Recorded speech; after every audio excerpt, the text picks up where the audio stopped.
about 2.5 weeks, I have been having contractions nonstop. I can already tell there's about to be some BS and they about to send me home. This is not my first time being pregnant and I know my body. I was letting her know, like, yeah, my feet started itching like 2 nights ago and it was itching really bad. That's a sign of cholestasis, which is a liver infection, which is deadly to babies after 37 weeks. So I've been wondering what time I'm about to get my water broke. And she was like, I'm about to break it. That's why I sent him in. I'm like, oh, I didn't know that. And my nurse was like, I didn't know that either. Her umbilical cord was wrapped around her neck, but not 2 to 3 minutes. I pushed 2 to 3 times and she was out.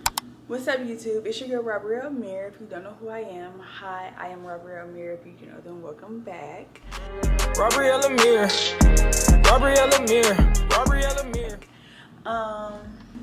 Let me get comfortable because I'm getting ready to tell y'all my labor and delivery story time. I'm not gonna start right at labor and delivery. We're gonna start with led up to labor and delivery. So as y'all seen in my last video, 6 days before I went into, actually went in to get induced, I had went to the hospital. Now, my reasoning for going to the hospital is because for like about 2.5 weeks, I have been having contractions nonstop. And I kept brushing it off. And I kept saying like, oh, if I keep feeling it, I'll go to the hospital. Oh, if I keep, if I'm in so much pain, I'm gonna go to the hospital. Oh, if I can't sleep tonight, I'm gonna go to the hospital. And I kept saying that every single day and never going to the hospital. My reasoning for never going to the hospital was that every time I go to the hospital and my doctor doesn't send me, they brush it off. They just brush it under the rug, they brush it off, they send me home, and it'd be a waste of gas, time, and everybody's time. So I was like, okay, it was what was it? I was starting to get fed up. I'm like, all right, you know what? This pain is crazy. These feel like contractions. I know what contractions feel like. I was timing them and everything. And I was like, okay, so it was Memorial Day. So what was that? Probably like the end of May. I was like, okay, tomorrow I'm gonna go to the hospital. Memorial Day was on a Monday, I believe. Yeah. Tomorrow I'm gonna go to my doctor's office. That way nobody's time gets wasted. I don't drive to the hospital, sit up there all day just for them to send me home and tell me nothing is wrong. I'm just gonna go to my doctor's office. That way they can check me, and if something's wrong, they'll send me to the hospital instead of me going to the hospital, knowing that when my doctor doesn't send me, they just brush it off.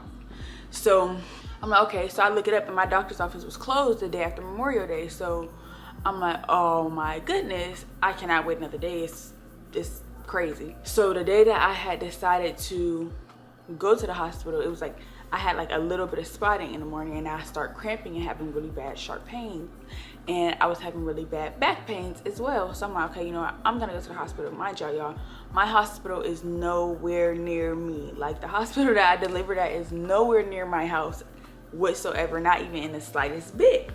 So they're checking me in. I can already tell there's about to be some BS and they about to send me home. The RN lady, she just asking like all type of questions, and then she's like, oh, basically nothing, I'm not about to go into labor. Like she was just acting stupid. It's like I hate to be like that, but I really didn't like her. She started doing a whole bunch of like stupid shit. She was like, oh, I'm gonna test you for what? I'm telling her like the symptoms and stuff that's going on. Mind you, I'm pregnant, so these symptoms are regular, and then I'm pregnant within it was like the last, what was that? I was like 35 weeks. So I'm in the last 5 weeks of my pregnancy, which means I could be going into labor. And instead of you checking my cervix and seeing if my water broke, this dumb ass lady starts checking me for gonorrhea, chlamydia, and I'm like, what the f is she doing? And I swear to y'all, every time I go to my doctor's office, they be telling me like the hospital don't do shit. Like it don't even be no point in going to the hospital. So, and it's 2 different sections. So at my hospital, when you're pregnant and you go to the hospital and you're not in labor, they have you you're on the maternity floor, but it's a different section from actual labor and delivery. So it's a labor and delivery section. It's just like pregnancy section, I guess, for anybody that's pregnant and come in. Then it's a mother and baby section for like after you have the baby. So it's 3 different sections. So every time I would go in and my doctor didn't send me, they were putting me in a section that's just for pregnant people. Those are different nurses and RNs and aides and stuff than it is on the mother and baby unit, as well as different ones from the actual labor and delivery unit. So these ones I didn't even have to deal with when I was in actual labor, so I'm not even gonna speak on that too much. But yeah, just know that they was doing stupid stuff and it pissed me off and they sent me home. At this point, she told me, she was like, oh, you're 1 to 2 centimeters dilated and you're fine. I'm gonna get your discharge papers. But she was like I could tell she didn't want to like be even doing it, and she was half checking me. So I was already irritated. Like I was blue. Like the other lady came in, she was super nice, and she was giving me like my discharge papers and she was reading it off.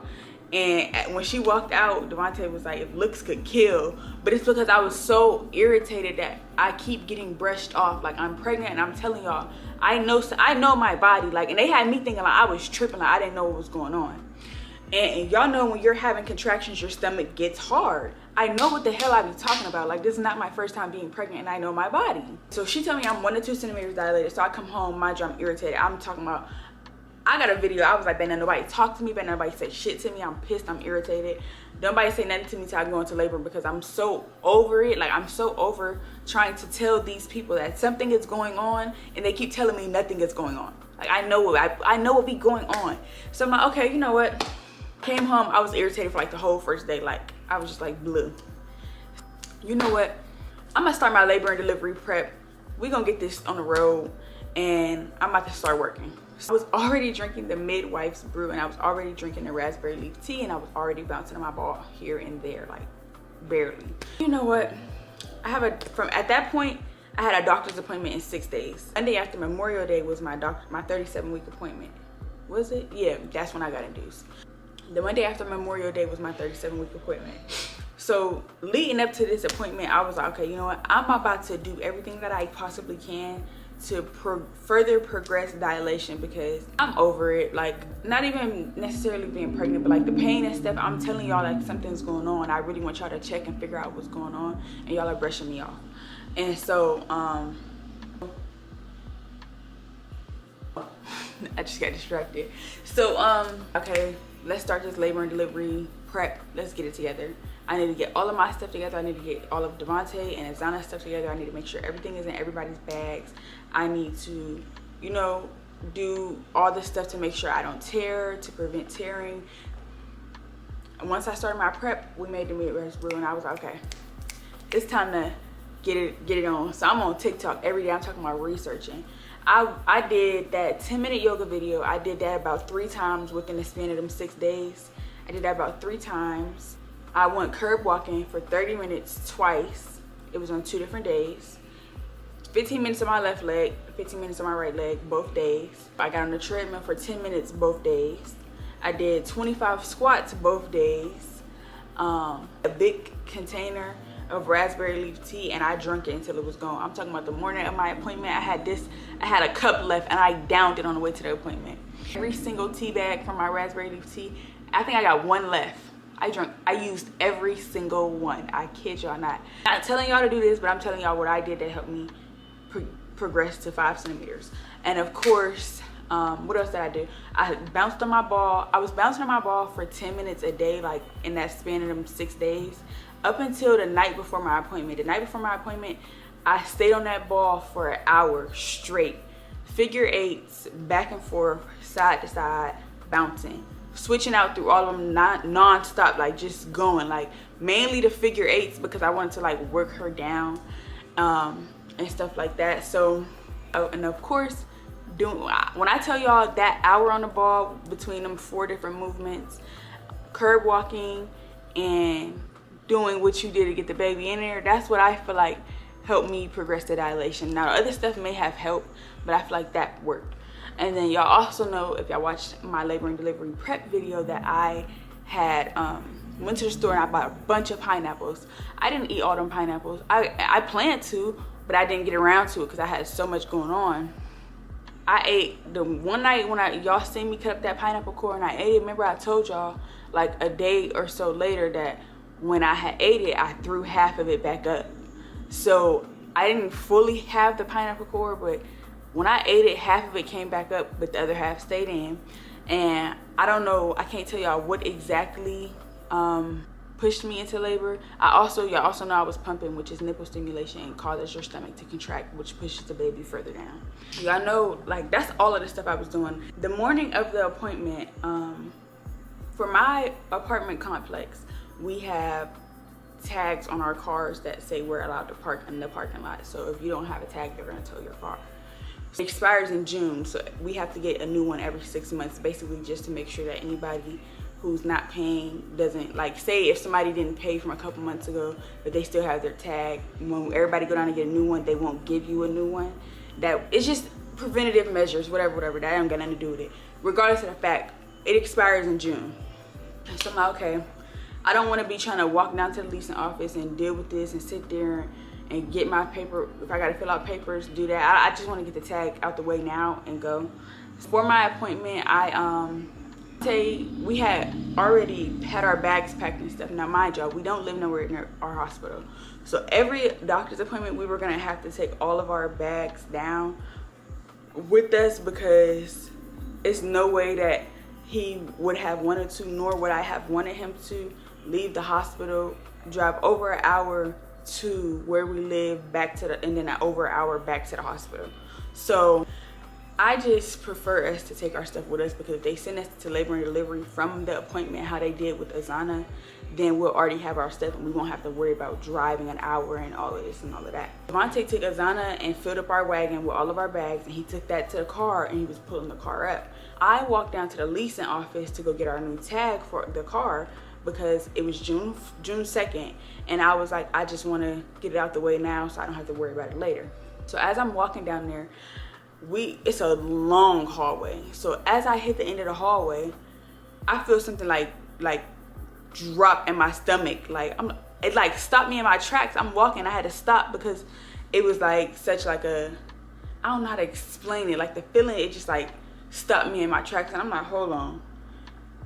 So I stopped and I was like, okay, I feel like I know what that was. We go to our appointment and they do the heartbeat thing or whatever. You know, the little heartbeat thing that they do at every appointment, almost every appointment if it's not an ultrasound. Yeah, they do the heartbeat thing, and then my midwife came in and she was like, okay, we're gonna check you. So I was like, okay, cool.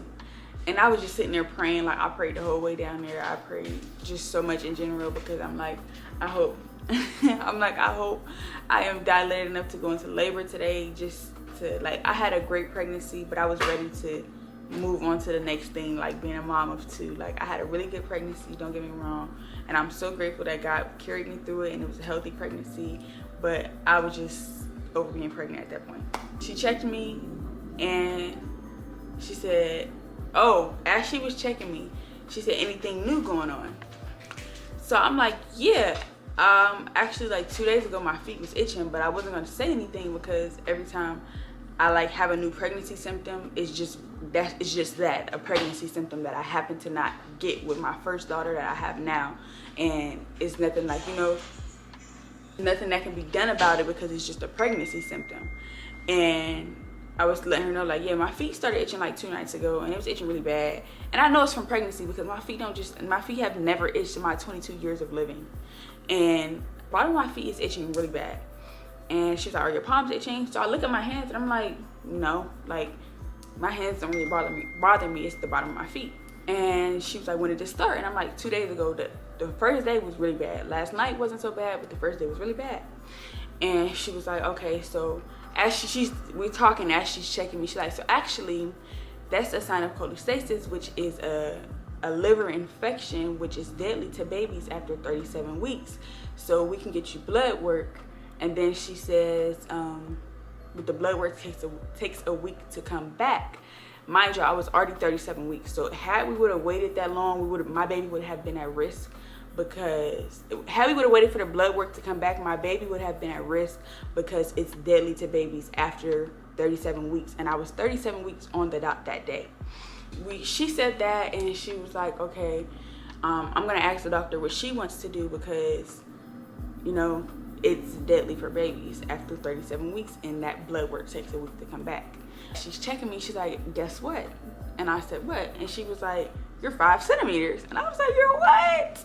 And she was like, yeah, so we're gonna ask the doctor what she wants to do, because since you're already halfway dilated, we don't have time to wait for this blood work to come back. She might want to induce you today. Then she says, and your water is literally bulging, like it was about to break at any point. She was like, it's bulging.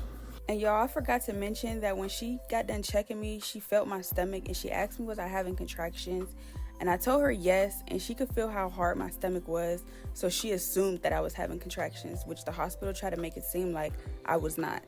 Yeah, so we started talking about labor and delivery and all of that stuff, and she was like, okay, get your bags, get your stuff, get everything together, get some food, and go to the hospital. Also, another thing that she had let me know was that since I didn't have a 36-week appointment due to the holiday, we never did my cultures. And I guess the cultures is like, you know, just a regular routine testing for like diseases and stuff like that before the baby comes. And we didn't do that, so they put me on penicillin just to be sure. But I was supposed to wait 4 hours after I got the penicillin to get my water broke, to make sure, like, you know, it's like no infections and stuff like that, I guess. I'm not really 100% sure about like the cultures and the penicillin, but I'm almost pretty sure that that's what that is. The penicillin, they told me that, and she was like, okay, so once you get to the hospital, we won't be able to break your water and start labor until 4 hours after you get there, because you have to be on a penicillin for 4 hours since you didn't get cultures. And so I was like, okay. Some food, we go to the hospital, I'm sitting there, we're there, I change to my gown, they do my IV, they give me my wristbands, they get me all checked in, all of that stuff. My doctor comes, and she's like, mind you, me and my midwife had talked about me getting epidural before I got my water broken, just so I wouldn't be in pain in case it did cause pain. But it didn't end up going like that. So my doctor gets to the hospital, and she's like, did you want to get the epidural? And I'm like, yeah, but I didn't want to get it until I was about to get my water broke or whatever. So back in my head, I had like another 2 hours before I got my water broke, because they told me I had to wait 4 hours after being on penicillin. But I guess my doctor went ahead and made the call, like, no, we're just gonna break your water now, because I'm like 100% sure that there's like no diseases or sicknesses or whatever the cultures is for. She's like, it's all good because you haven't tested for any of it throughout your whole pregnancy. So she was like, I'm like positive, so we can just go ahead and do it now. He sent the anesthesiologist in, and he was about to do my epidural, and I'm like, wait, I don't want to get that until I'm about to get my water broke, because I'm having contractions, but they not bothering me right now, and I don't want to be on no drugs for that fucking long. So my doctor had sent the anesthesiologist in because he was about to go into a C-section, and she wanted to break my water in that moment. But me or the nurse that I had at the time didn't know that that's what she had planned, because like I said, we all thought that my water wasn't going to get broke until I had been at the hospital on the penicillin for 4 hours. So he comes in and he's like, oh, you ready to get the epidural? I'm like, no, not yet. And he leaves out, and I guess he starts on the C-section. So my doctor comes back in, and she was like, did you get the epidural? And I'm like, no.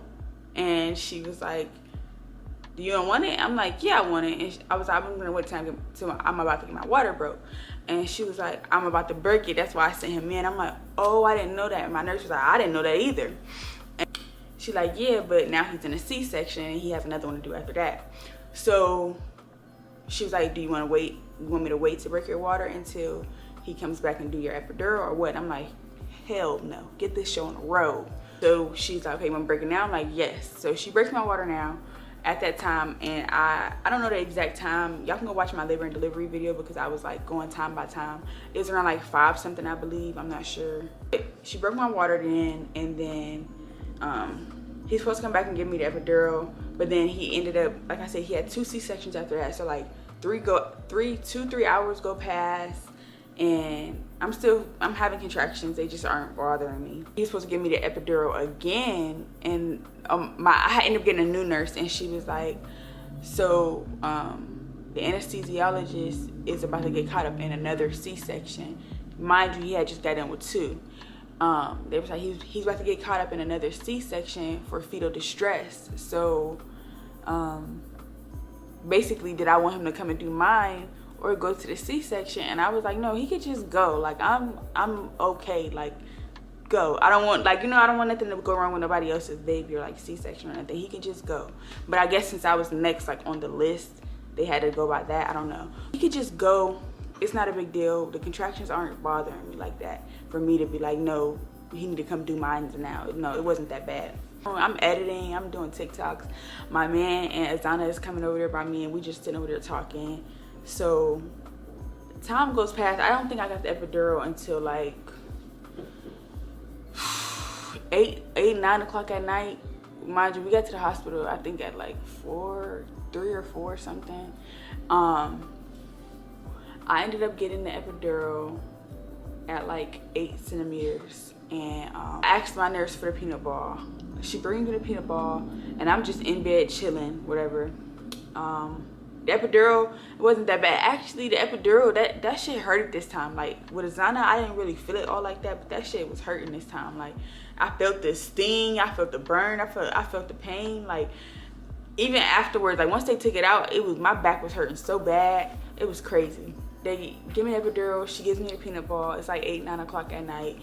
My mom comes. Azana had just woke up. She was asleep before they gave me the epidural, but Devontae had to take her out the room because it's a sterile procedure, so they couldn't be in the room. So they went to go find like a vending machine or something, and then they came back. Nothing happened in between this time. I was just like progressing, I guess, really fast. My mom came, she brought me an SD card. Azana was walking around playing with my mom. Devontae was chilling. So boom, she comes back to check me. She was asking like, do I feel pressure? And I was like, yeah. Oh, that's another thing too. I'm skipping. She put this catheter thing in me, and I was like, no, take that shit out. I never asked for that. I don't know why I got that. They didn't give me that last time. Please take that shit out. She took it out, and I'm like, yeah, I don't know what the fuck that was about, but I don't want that. That shit hurt. That hurted more than a fucking epidural. It was only in for like 5 minutes. She put that shit in. I'm like, hold on, what the fuck is this? They didn't put nothing in me last time. What the fuck is this? Yeah, she took it out, but yeah, I don't know what the hell that was about. She was like switching my positions to like bring the baby down more, but I was already at 9 centimeters when she started like checking me like that. It was like probably like 11:40. And she like start checking me like crazy, like panicking, like coming back and forth and checking me. That's one thing that I can say. She didn't like make me panic, but I feel like her panicking kind of rushed my labor. Not rushed it in like a bad way, but like I wish we could have got like more memories and pictures. Like it wasn't a whole lot of pictures of us. Like when we first had Azana, the nurses and the doctors and stuff was taking pictures for us. Like she was really frantic. Like the nurse I had during delivery was really frantic, and I could tell. Like I don't know why. I don't know what was going on. I don't know if they were short-staffed. I don't know, but she just seemed like panicky. Like she kept running back and forth, like calling my doctor. Like she'd leave out the room for like a minute, come back in. Every time she come back in, she's checking me. She constantly checking me. And I was like, I was confused because they didn't do that last time. Like they was like, okay, you're 10 centimeters. You're, they didn't say 10 centimeters. It's something else that they call it, but they said something else. And I didn't push for like 30 minutes after that. But I don't know if they also say that your second comes faster than your first. And even the people, like all the nurses at the hospital were saying that. So maybe that's why she was frantic, because she didn't want the baby to just slip out. But yeah, I didn't push for that long. It went really quick. Like I pushed and the baby was out. Her umbilical cord was wrapped around her neck, but not for a long time. My doctor is like really good and really fast. I seen her umbilical cord wrapped around her neck before I could even say anything. Like she unwrapped it so fast and she put the baby on me, and she was crying, and I don't know, my baby, she just was, it was to me, it was a really good experience. I really enjoyed my labor and delivery. Yeah. That's pretty much how it went. Like it was really good. It went really quick. I pushed for 2 to 3 minutes. I pushed 2 to 3 times and she was out. Like I think that third push wasn't a full push because she came out like during the third push, and that was it. I also had no tears at all from labor, and typically on a baby's way out they get like squeezed in the birth canal. But my baby did not, because she came out so fast. So when she was born, we did have to wait for her to like pass all the amniotic fluid that would have came out when she was getting squeezed. But she didn't get a chance to get squeezed because she came out so fast.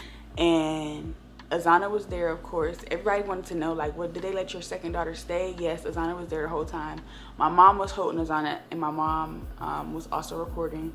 But my mom was holding Azana, and Azana seen everything, and she was really excited about it. Like, as soon as the baby came out, she said, give me sissy. Like, immediately. As soon as they gave me the baby, she wanted the baby.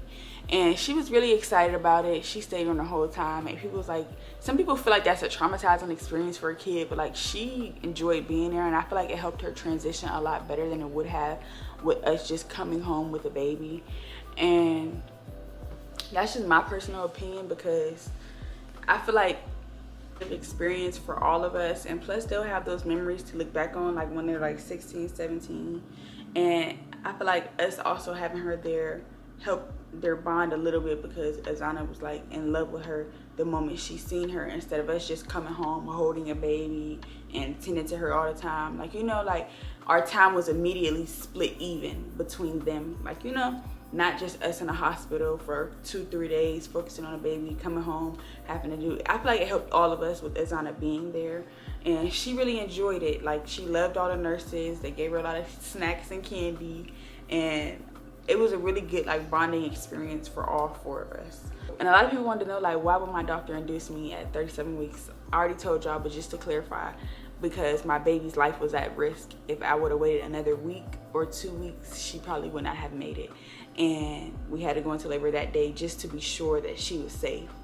People wanted to know everything that I did to dilate to 5 centimeters before I got to the hospital. I told y'all, you know, I'm gonna just tell y'all one more time: nipple stimulation, bouncing on the ball, the 10-minute yoga video, curb walking, treadmill, squats, doing what you do to get that baby in there, pineapples.